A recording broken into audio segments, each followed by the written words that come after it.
starting a little bit behind, but our next speaker is Julien, who's going to be presenting on Mozilla's tips on strong HTTPS.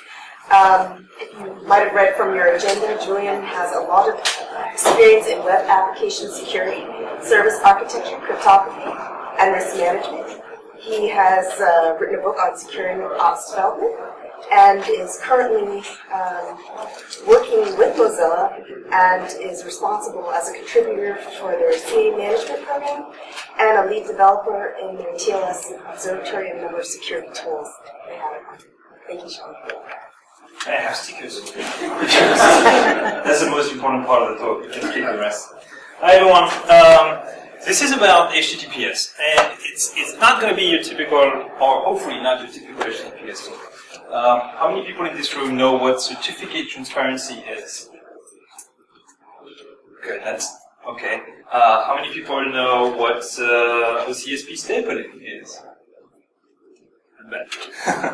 So I'm going to be talking about that stuff, the stuff that you need to think about that is not necessarily obvious when you set up HTTPS for the first time. So we're going to start talking about HTTPS for sure, but then TLS, cipher suites, and PFS, and why that matters. We're going to also talk about HSTS, HPKP, OCSP, and we're going to talk about CRL, non-CRL, Certificate Transparency, CAA. It's already a lot of acronyms. And if we have a little bit of time, we're going to talk about the web PKI. I have some cool stuff, things happening on the internet that you might like. So you can find these slides online at Google DHLPNA, and this is all an online presentation. I work at Mozilla, I work on the Firefox backend services, I do a whole bunch of SSL related stuff, I wrote a bunch of tools I still maintain. If you've ever seen the Mozilla server-side TLS guideline, that's something I wrote with some of my coworkers. And I also wrote, or I'm in the process of writing a book where we talk about a lot of the things that we're going to talk about today. It's called Securing DevOps. So this is a tweet from last year that was posted by the head of Let's Encrypt. And this is telemetry, as in data we received from Firefox users into the Mozilla telemetry infrastructure, that told us that we had just passed the point where half of the connections to websites were using HTTPS, were actually more encrypted than not. That was the first time it happened, and that was just happening last year. So we're still at a point where about half of the connections on the internet are into the text, and that's sad. But the connections that are encrypted, that are using HTTPS, are the ones that we're really going to care about today. Because you could be using HTTPS, but that doesn't necessarily mean that you're doing it right. And we see that a lot. Like very, very few sites are using HTTPS the bad way. So in this little pie chart here, what we see is 5 different types of HTTPS configurations. And this is measured by a service that we call the TLS Observatory that goes out, scans sites, and retrieve the cipher suite configuration of a site, the certificate configuration of a site, etc., and puts that into a database and does a bunch of analysis on it. And this is a query I ran this morning on the last 60 days of scans that we run, so it's about 100,000 sites.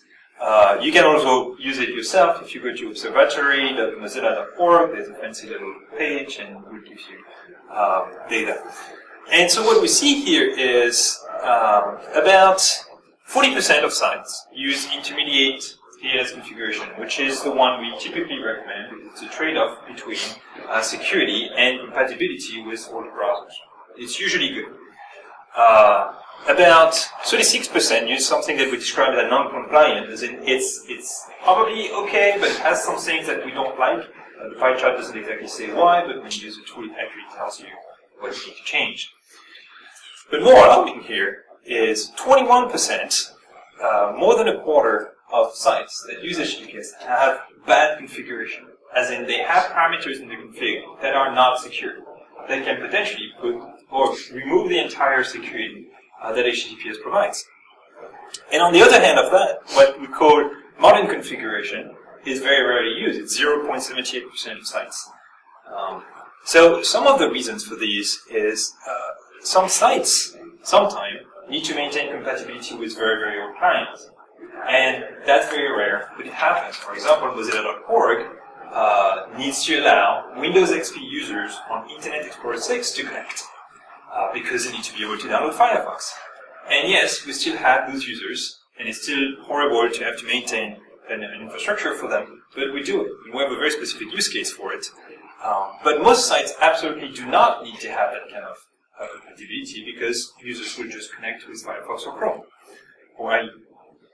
So the type of failures that we often see, if we look at the bad configurations, are this one. That's a sample with a count from the 100,000 sites I listed. The first one is we still see a whole bunch of sites that have RC4 SHA as in their cipher suites. And RC4 has been known to be insecure for years. But people just don't update configurations, and secure configurations don't come by default. So we still see it on a bunch of sites. And we see it, so IDEA is the same type of cipher. It's a cipher that was developed in the 90s that nobody uses, that has received very, very little cryptographic cryptanalysis, so we're not even sure that it's not vulnerable to something. Why people have it enabled? Probably because it's a default configuration somewhere. And the other two, RC4 as well. This one I like because it's RC4 with MD5. It's even better. It's really, really shitty. And the fifth one here is maybe you shouldn't use a key that's smaller than 2048 bits. Apparently some people are still obsessed on 1024-bit keys. Or maybe you shouldn't have an MD5 signature on your certificate. So we see all of these things because people just don't necessarily look at the configuration of the sites. So I'm going to pick at someone here, and I needed a victim, so I picked BSides Tampa.net. And BSides Tampa.net doesn't do very well on the observatory ranking. They start with an F, and here we're really looking at general web security type headers, so there's no content security policy, but we don't care about that today. There's no public key pinning, there's no strict transport security, there's no redirection to HTTPS. It's bad all around. Then we can start looking at the TLS configuration specifically. That gets a massive fail with compatibility level insecure. And this is the cipher suites. I'm sorry for the quality here, but essentially it's bad. And there are way too many of them. This is not unusual. We see this sort of things on a lot of sites. I'm going to explain how to prevent it. More importantly, when you try to connect to BSides Tampa.net, you get this. Because there isn't a certificate for BSides Tampa.net. It's a shared, it's a mutualized infrastructure, and you just get back to the main host of the web host that doesn't have a cert for BSides Tampa.net. So this is not the site that's part of the 50% of the internet that uses HTTPS. And that makes me feel very, very sad. I had to put a photo. Okay, sorry. So let's talk about how we can fix this. And this is really a checklist that you can apply to pretty much any HTTPS site that you see out there. And we're going to go way beyond the typical just use a proper cipher suite or use a proper certificate. We're going to talk about more advanced techniques. But before we get anywhere close to that, we need to start with the basics. Get a decent cert. It's not that difficult. And then maybe we should fix the cipher suites. And which cipher suites you pick is probably one of the most heated debates on the security community on the internet. There are entire threads on which cipher suites you should have in your default configuration. And I know I've been part of most of them. Enable CSP stapling. I'll explain what that is and why that matters. Set up HSTS, another thing that's useful that people don't necessarily think about. For the paranoids, and I will explain why that is for the paranoids, set up HPKP. Monitor this thing. Once it's secure, don't get back to an insecure state. What if we ever need to revoke something? Then we'll talk about revocation a little bit and how to do it right. And finally, maybe don't use just any certificate authority and what that means for the security of your site. So the first one, get a decent cert. Well, so I like these guys. Obviously, Mozilla, Let's Encrypt, we tend to be buddies and do a bunch of things together. But the truth is they truly did some very important work for the internet. And if you remember having to generate the cert through Start SSL because you didn't want to pay the $5 for it, and you spent 4 hours remembering how their client cert authentication model worked, it was really a pain. Now, it's very easy. So I decided to fix BSides Tampa.net yesterday. And so I set up BSides Tampa.vehent.org. That's an Nginx server at my home. That is a reverse proxy to BSides Tampa. So if you don't want to connect to the insecure BSides Tampa, then you can connect to this one. And I wanted a certificate for this site, so I used my favorite little Let's Encrypt issuance tool, which is Lego. And Lego is a Go client, so the benefit of it is that it's statically compiled, it's very easy to retrieve and to install on any machine. And what this command does is asking Lego to go get a certificate for BSides Tampa.vehent.org, and we'll use a key type EC256, not an RSA key, an elliptic curve. And I need to authenticate it to tell it where to put the cert. And this is not used, this is wrong. No mistake here. And Lego will use what is called ACME, Automated Certificate Management Environment. And what ACME is a protocol to prove that you own or you operate a given site. So essentially, it's a challenge response protocol with a CA. It goes to the CA. The CA will tell the site, well, you need to have this special random string located at this particular endpoint, and I'm going to come back as soon as you have it set up and verify that you did it, and that would mean that you actually own the site.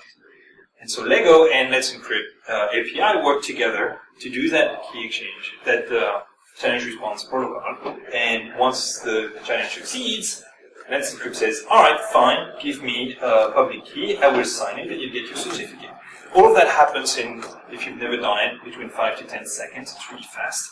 And it's very pleasant because it's not faster than doing it in a CA web interface. On the key type, EC256 is my favorite key type. There's nothing wrong security-wise with RSA. The only benefit you get from an EC256 key is the size of the key. So instead of doing modular operations on 2048 bits, you're doing elliptic curve operation on 256 bits. And if you're doing a whole lot of key exchange, that actually matters in the number of connections you can handle per second. So obviously, for this particular site, not very important. But at Mozilla, we have some sites that do 20, 50,000 connections per second. And it's important to have something that's really, really fast to handle them. Any reason not to use Let's Encrypt? No. Use it. You should really use Let's Encrypt. Obviously, when Let's Encrypt came out and other CAs realized that it was kind of eating at their business model, they tried to explain that it was insecure. The truth is, the way Let's Encrypt issues certificate is not any less secure than the old way that DB certificates were issued. And we're not talking about extended validation certificates here, because EV certificates requires you to have a business that the site is tied to, and the CA will verify that you own the business, you own the site, and all that thing. That is very manual, very expensive, and a lot more complicated. But if you just want a DB cert, the one that doesn't give you the green bar in the browser, then just use Let's Encrypt and you'll be fine. The one thing you might want to watch out for is if you have poor DNS management. And that happens in a lot of organizations where domains get allocated to, for example, AWS Elastic IPs. And these Elastic IPs get freed, and someone else will get the Elastic IP 6 months later, and they realize they just own a domain under your company's name. Which is great, because with Let's Encrypt, they can just get a cert for that domain. And there you go, they have a cert they can host and start doing bad things under your own domain name. So you need to make sure that, and that is not necessarily specific to Let's Encrypt, by the way. It's specific to the web PKI model and the way we manage DNS today, that you should really look at your DNS management and make sure that you clean up these domains that do not point to any IP you own. Fix the cipher suits. So, the bottom of the list of cipher suits that we had for BSides Tampa, we see all of the ones that we don't necessarily like. RC4 SHA, RC4 MD5, a little bit of 3DES at the bottom here, some seed SHA here. You probably will never negotiate any of the cipher suits with your browser. I'm pretty sure all of those have been disabled. 3DES is still enabled, I think, but I'm not even entirely sure of this. Camellia, I think we removed it from Firefox. I'm not 100% positive. But at any rate, you'll probably always use the one that's at the top here. And I ran an evaluation of the access logs of Mozilla.org a few months ago to look at which cipher suits were used. And the immense majority of connections were, like in the 97%, with the one at the top, ECDHE, I say 256 and 128, one of those modern connections. So most of your customers, most of your users will use a modern one. You can just disable those. And to disable those, that means you need to go inside your Nginx configuration and tell it which cipher suite you want to use. So in this case here, we're going to use the modern configuration that is recommended on the Mozilla guidelines. You could use the intermediate, same principle. The modern one removes everything that is not elliptic curve Diffie-Hellman with PFS. I'll explain that in a moment. So you only get the most modern, fastest stuff in the world. You even get the ShaSha20 stuff that OpenSSL probably doesn't support at the moment. But it's fancy, it's fast, use this. If you have users who have old browsers, and by old browsers I mean like stuff that are more than 7, 8 years old, look at the intermediate one. If you really, really need compatibility with, grandma that has a 20-year-old computer and doesn't want to let it go because she doesn't understand anything else than IE6 and Windows XP, then you need the old configuration and SHA-1 certs, and you probably can't get it anymore. So set this in Nginx restore, and it's magic. But the one thing you need to care about here is perfect forward secrecy. How many people know what PFS is right now? Alright, so I should probably explain a little bit what it does. When you do TLS without perfect forward secrecy, the browser and the server do a handshake. And there's information that is shared and a session key that is shared in that handshake. And the session key is encrypted with the private key of the server. Great.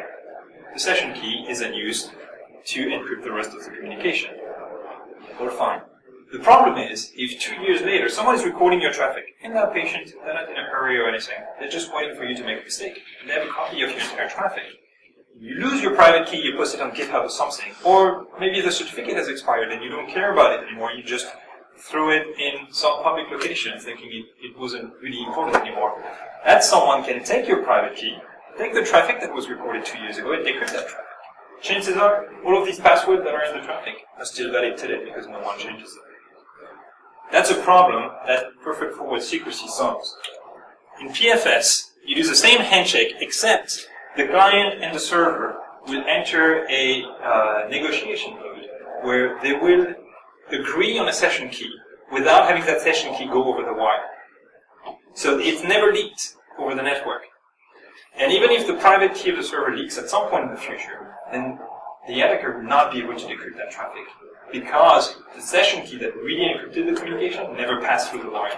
That's what PFS does. All of these cipher suites that start with DHE or ECDHE, they enable perfect forward secrecy. That's the ones you want. The ones that don't have DHE or ECDHE, you should not use them unless you really need to have that backward compatibility of compliance. So PFS, important. When you look at a configuration, make sure it's there. You want to have it enabled. OCSP stapling, another fun one. So revocation is really difficult in the web PKI. If a certificate authority revokes a certificate, web browsers most likely will not be able to retrieve that information. Because retrieving that information means either receiving a list of revoked certificates, and you can imagine that huge, or querying the certificate authority in real time when the connection is being established to check that the certificate is not revoked. And typically what happens if you have Amazon.com that has a gigantic infrastructure with CDNs all over the planet so you can establish that first connection in 100 milliseconds, and then you have the browser that will want to see that the certificate of Amazon.com is not revoked, and will go talk to a certificate authority that has literally 2 servers somewhere in the US, a second and a half away from the browser, that will slow down the entire connection and potentially not even respond if it's down. So you're putting that dependency on an external component that will slow down the entire traffic. For this reason, web browsers will typically time out the OCSP connection very, very quickly to not slow down the connection to the main site. That's what we're seeing on the left here. The browser goes to the web server, retrieves a certificate, parses the certificate, check where the OCSP responder is, usually operated by a CA, get back the response. In OCSP stapling, you're not going to talk to the CA at all. The web server is regularly going to ask the CA, can you give me the latest staple response? Can you give me the latest staple response? And it will cache it And when the browser comes in, connects to the web server, it will give it back right away as part of the TLS handshake. That way, the browser doesn't need to go talk to the CA; it gets it right away as part of the handshake with the web server. That's why OCSP stapling really speeds up your performances, is because you don't have to go do that extra connection to the OCSP responder. How do you enable that in Nginx? It's for configuration. It's really easy. You have these two parameters: enable SSH stapling and verify the responses. Give it the path to your root CA search, because it needs to be able to verify that the OCSP stapling response is good, and a DNS responder. And that's it. It will do the rest of the magic for you. Set up HTTPS. Once you have HTTPS on a site, then make sure your users will always use HTTPS on your site. So that is a very easy thing to do from an infrastructure point of view. You just have to add an HTTP header, strict transport security, and a duration in seconds. Here it's 6 months. And when your users connect, they will get that header that will tell them, all right, from now on, and for the next 6 months, always come to the HTTPS site. Don't even try the HTTP. This is easy to do from an operational point of view, but from a web developer point of view, that means all of your links on the entire site must be HTTPS enabled. So there's usually a bit of work to do if you're converting an existing site to HTTPS, and you want HTTPS everywhere. You need to do a bit of work to make sure everything is enabled and is available through the HTTPS connection. That's why it's better to do it from the get-go, because it's just part of the expectations. You can't even launch if the sites, your resources are not HTTPS enabled. Benefit of HTTPS. So first of all, where does this go? This goes inside of, so if you're using Firefox, it's going to be in your profile. If you're using Chrome, same thing. So I'm not sure where it is. This is a location for Firefox. It will go inside of your profile directory, and you will have a file called site security service state.txt with an entry for each domain that has HTTPS enabled with a duration. And when the duration expires, then the entry is removed from the cache. But all of the sites in here would only be accessed through HTTPS. So you can go look, if you want, in your profile, search for site security service state.txt, and you'll find all of the sites that currently are pinned to an HTTPS connection. So when you enable it on your site gets added to that list that each user maintains. The other benefit of HTTPS is once you have it enabled on a site, the browser will not even try to connect to HTTP anymore. It will not do that first connection. You know when in the address bar you type google.com, and the browser first goes to http.google.com, gets a 302 to https.google.com, and then finally does a secure connection. But if the browser knows that google.com is pinned to HTTPS, it skips that first part and goes straight to https.google.com. So that means from your point of view that you don't even need to maintain the HTTP endpoint anymore, because there's very little traffic that goes through it. Only new users will see. And there's even better than this is you can set it HTTPS through an HTTP header. You can also preload it into browsers. So you can even go tell Chrome and Firefox that your users should always come to your site through HTTPS, even if they've never come to your site before, even if it's their first visit. You can actually preload that information into the browsers. And at that point, if it's preloaded into the browser, then the browser right away will know that your site is always HTTPS. It will always connect to it. On Mozilla, can you set it for specific sites yourself? Somewhere in your settings? In Firefox, you mean? Right. You could manually enter a site into the list that was here, this list. So you can manage it fine yourself if you want. Okay. And you can add entries to it. I'm not sure, you will have to look up what the other values on the right side are, because I forget their exact meaning. But yeah, you can absolutely maintain that file yourself. You can also use an extension that's called HTTPS Everywhere from the EFF that will do that for you.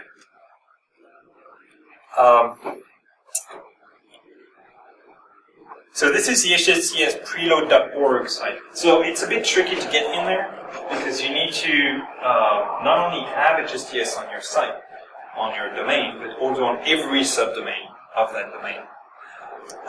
But if you are eligible for it, and accounts.firefox.com is, then you can ask, this list is maintained by the Chrome security team, and you can ask them to add you to their list, and there's thousands and thousands of sites in that list, and it will get loaded into Chrome and Firefox.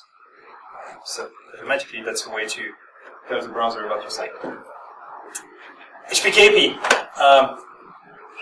This is a very cool feature, but here be dragons. You're going to probably shoot yourself in the foot when you use this the first time. So, don't go crazy on this on day one. Public key pinning is a way to tell a web browser that your site will always use a specific certificate, a specific key. It doesn't need to be the server key. It could be the key of the root CA. So essentially, you could tell a browser that anyone connecting to your site will always encounter a certificate issued by Let's Encrypt or a certificate issued by DigiCert. That allows you to reduce the scope of the web PKI from 150 certificate authorities, maybe even more today, to just the one or two that you have selected. And all of your users will be protected by this, because if they connect to a site and the site has a certificate that doesn't fit inside of the PIN data that is in the browser, then the connection will be refused. This is particularly useful in countries that have oppressive regimes. And you have activists that are trying to connect to Twitter, and they are in an active man in the middle by the government that controls the CA and can issue any certificate they want. And the public key pinning here will scream at them and say, well, it is a valid cert, but it's not the valid cert that we're expecting, because it's not the same CA, so I'm going to break the connection. That's what public key pinning is.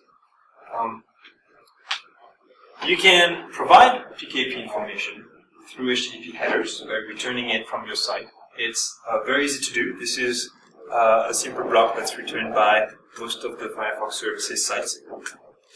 So it's not obvious what the entries mean, but trust me on this. The first two are two of the DigiCert root CAs, and the second two are two of the Let's Encrypt intermediates, I believe. And I recognize this one because I use it all the time. I know the first two are DigiCert.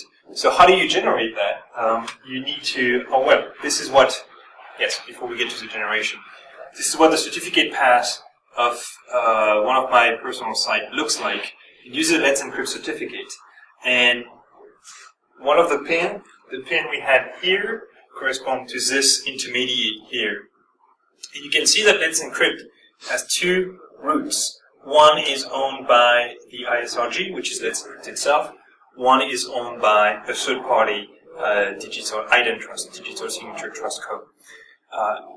When Firefox connects to the site, it resolves the path to a trusted root. And it will verify that the PKP information matches at least one of the key in the trusted root. If it doesn't, then it will break the connection. So you can calculate that yourself. If you retrieve the intermediate cert of Let's Encrypt, and you use OpenSSL to extract the public key of the certificate, pass that into a SHA-256, and encode that as base 64, you get the value that we had in the header before. So that's all this means. This is a hash of the public key of the certificate. And you do that for each of the root CA that you want, or each of the intermediate that you want, and you feed that as HTTP headers. Now the dragons. Of course, once you pin your site to a given root, to a given CA, you can't change your mind. You don't control that information. Once your users start caching that in their local browser, they will expect that site to use a given key or a given root for the lifetime of the pin. So if you set it to 6 months, that means you need to remove the header, wait 6 months for the last client to expire, and then you can start changing your roots. I've seen people who get overly excited about HPKP and start pinning their what we call the end entity, the server cert. Okay, so this is the end entity. That's a server cert. Okay, if you pin that, that means the next time you renew your certificate, all of your pins will break. So what you need to do at that point is to set a pin for, let's say, 1 month. Your certificate is valid for 3 months. And 2 months in, you generate a new cert, you update your pin so that you have time to have all of your clients move over before the pin, you can use that new certificate, because you need all of the clients to understand the new certificate, the new pin. There's another pretty dangerous aspect of HTTP. It's, we've seen attacks where people use it as a ransomware. So if someone breaks into your site and has control of your web server, they can send your user an HTTP header to a key you don't have, that they have. And at that point, when you realize the attack, you end up having, let's say, 10,000 users that can't connect anymore because they've been pinned to a key that the ransom guys have, and they want money for it. You can have it, you just have to pay them for it. So there's no good way to prevent this type of attack. Just make sure people can't break into your web servers, essentially. So I talked about this. Don't pin identity servers. Only pin intermediates and roots. The best way to do this is pick 2 certificate authorities you trust and use them as your pin. So even if the first one falls, you can always use the backup. So, how is BSides Tampa .Vehent going? Well, the TLS observatory scan is looking better. It's now saying M, which means modern, so we have modern TLS on it. That's nice. The HTTP headers are doing better. We have public key pinning, strict transport security, and redirection. So I think we're pretty much happy. The next step is to make sure we don't fall back. And that is really a question of how you monitor your sites. Ideally, if you have a good, fancy DevOps pipeline, you're going through deployments that are first going to stage environment, then production environments. And inside of your stage deployment pipeline, you can do some tests and say, well, if the quality of the SSL of the site failed, I'm not deploying to prod. That's the fancy DevOps. If you don't have fancy DevOps, you can use a tool like this. So that's a command line tool for the TLS observatory. And it just calls an API. And the API will do the scan for you the same way as SSL Labs. If you want to use SSL Labs as an API, we'll do the scan for you and return the results. And here you can say, well, I want BSides Tampa .Vehent to always have modern configuration. And it will return, the analyzer will return the evaluation of the configuration. If it says modern, everybody's happy, we exit with a return code of 0. If it's not modern, it will be a non-zero code and you can break on that. So it's a good way to automate your tests. Maybe run that every day, or maybe every hour if you want, but you should keep an eye on things. So let's talk about revocation a little bit. People usually don't revoke. And that's an interesting problem, because you may be changing your certificates often. Maybe you get 2-year certificate and you change them every year. So maybe you just choose a whole bunch of certificates and every time you have a new site, you throw away the old key and you make a new one. That's great. What happens to the old one? It's not revoked. So you should revoke your keys. You can actually do it. If you use DigiCert, it's directly in their UI. It's pretty easy to do. If you use Let's Encrypt, it's another command to their APIs, and Lego has it as revoke instead of run. And what that does is Let's Encrypt will, well, of course you need to have the private key to revoke it, because you need to prove that you want it, otherwise anyone could do it. So you tell Let's Encrypt, I want to revoke this cert. Let's Encrypt will record this information and put it inside of its certificate revocation, inside of its OCSV database. But we already said that these things don't work really, really well, because browsers can't really check them.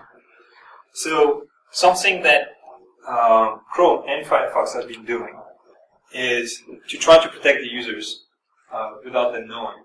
And the way we do that is if we find a particular certificate that is being, usually we don't do it with identities, we do it with intermediates and roots, that are being misused, or that have been misplaced by a CA, then we will add it to our own certificate revocation lists. And we will distribute this list to users automatically. That's part of the background checks that when you use your browser, you don't even see these scopes. They come back home every once in a while to get an updated version of these lists. And so in Firefox, it's called 1CRL. It's a big JSON document with a bunch of public key hashes. and in Chrome it's called CRN set. I'm not entirely sure if IE or Safari have something similar. I haven't looked. But essentially, it's just a big list. And the benefit for us is that we can control the distribution of this replication list to the browser, as opposed to hoping that browsers will be able to get to the CA to get that information. So now the fun part, trusting the right CA. There's this thing. Who knows what the cat forum is? Oh God, you're nuts. That's a good thing. The cat forum, or the Certificate Authority Browser Forum, is a magical place where certificate authorities and browsers talk to each other, and usually in good terms, but sometimes not. And they decide what the baseline requirements for being a trusted certificate authority in a browser are. And this is a 50-page document that describes all the things the CA must be doing. Audits, issuance types, etc., etc. And of course, every single certificate authority on the planet respects these requirements to the letter. Oh wait. No, not always. OSign and Starcom, the operator of StartSSL. Now the fun part is that StartSSL was owned by OSign, which was itself owned by another parent company. They were supposed to stop issuing SHA-1 certs last year. Or at least that's what everybody agreed they should do. Except they didn't. And not only that, but they also backdated the certs. So we got proof of that. And there was a long investigation and long document that if you're into this kind of stuff, I recommend you read. And essentially, it didn't go down well for them. It was decided that because of the repeated violations, they will not be allowed to issue new certificates that will be trusted in Firefox, Chrome, and Safari. So that means that after October 21st, 2016, every new cert that came from these routes was distrusted in Firefox, and Chrome, and Safari. So not good for them. You should probably not trust these guys to issue new certificates. But here's the fun part. This is the certificate build pass of WoSign.com, which is issued by their own WoSign intermediate, which is itself issued by their own WoSign root. Nothing too bad there. But look at the rest. The root of WoSign is itself cross-signed by the intermediate of Starcom, which is itself issued by the Starcom Trust. What that means here is, even if this one is distrusted by Firefox, then as long as this one is still trusted, then we will still be able to build a trust pass that goes here. And on the other side, that's even more crazy here, because we have an infinite loop going on, that the same WoSign root is signed by the user trust root, which is self-signed by the add trust root. And there's something weird with an intermediate of user trust here. This whole thing is how the web PKI works today. So you think you're trusting a root CA, but in fact you're trusting a root CA that itself makes sure to be cross-signed by its buddies. They're butting up together, probably exchanging some money in the process, and cross-signing each other. So if you revoke this guy, essentially it could keep issuing stuff as long as this guy is trusted. That's how the build pass works. It's a bit crazy. So the way WoSign was distrusted was specifically not necessarily using the build path, but specifically looking at a cert where somewhere in the chain, this guy was present or that guy was present. So we had a specific blacklist for them because of this kind of situation. So if you have to pick two CAs, you should pick two CAs that have a clean history, and this is maintained by Ivan Ristic, who wrote SSL Labs. You have the entire history of the web PKI in there with all the incidents and everything. It's beautiful. Just make sure whatever certificate authority you're using isn't present in there. Support CAA records. I didn't talk about CAA records. It's a way for your organization to say, I only want DigiCert to issue my certs. If you do, if you use Dig and you go look at Dig CAA Google.com, you'll see that they only want Symantec to issue search for them. And the other certificate authorities are supposed to be looking at the CAA record when they issue a cert and say, well, I'd like to issue you a cert, but the CAA record says I'm not supposed to, this guy is supposed to do it. So CAA is useful. It's not deployed widely, only a few certificate authorities use it today, but I'm hoping that it will become more of the same. you should also make sure that whatever certificate authority you're using publishes certificate transparency logs, which means they require that every cert they issue, every cert, is written in a public log that cannot be tampered with. And so other organizations cannot edit these logs. And then finally, once you have all of this set up and you're happy with your two certificate authorities, then pin them. Say I want to stick with DGCert and Encrypt for the next 5 years, so I'm going to set a pin to 6 months. And the day I change, in any case, it's going to take me more than 6 months to do it. Cool. I'm done. Hopefully one. We're doing pretty good on time. I got a little game if you guys are into games. I'll post that on Twitter as well. But I have 2 coupons, free coupons for the book if you want them. And you can have them if you can get your site to match Mozillas modern TLS. And to prove that it's yours, you have to put a little file at the root says BSides Tampa 17.txt saying BSides Tampa is awesome. Do that. The first 2 who can do it will get a coupon to get a free copy of the book. And Manning was nice enough to give 40% off all Manning books, so if you're looking for books, now's a good time. Alright, with that, I have exactly 3 minutes for questions. Yep. What problem is TLS 1.3 installed? I want to say nothing that operators should care about. It's mostly more into the weeds of how the crypto of TLS works and removing one round trip of the handshake, cleaning up some stuff. So it's a complete re-architecturing of the protocol, but everything I've said today will still be true in a TLS 1.3 world. So we're not changing the core of how HTTPS is, uses TLS with TLS 1.3. I don't want to say wrong things, but I think it's mostly the round trip that's removed and the new cycles. Yep. I noticed in the list of the cyber suites that you were favoring the elliptic curve Diffie Hellman. Yes. How do you avoid the recent vulnerabilities of the Diffie Hellman with the small key size? Right. So these don't apply to elliptic curve Diffie-Hellman, they apply to regular Diffie-Hellman. And if you use regular Diffie-Hellman, which works very well but is slow, then the problem is if you use it, but you use standard, essentially the default key that are provided, the default DHash parameters that are provided. So since then, at the time of the vulnerability, the recommendation was to generate your own DHash parameters. But since then, the TLS working group has standardized a set of DH parameters, 2048 and above, that you should just use. So there's an RFC, I don't remember the number, but it has, and it's on the server-side TLS page of Mozilla, we have them listed. So you should just use those, because they're known to be part of groups that are secure. But the ones that you were listening, because they're elliptic curve, it doesn't apply to that. No, it doesn't. You don't specify a DH parameter on ECDH. Anything else? For the challenge, do you also use Let's Encrypt as well, or? Whatever you want. I like them. I just make sure you don't pay. Just make sure you don't pay more for the certificate than you would pay for the book. That's the end of it. That's a bit money. Anyone wants a sticker? I'm going to distribute stickers. If there's no more questions.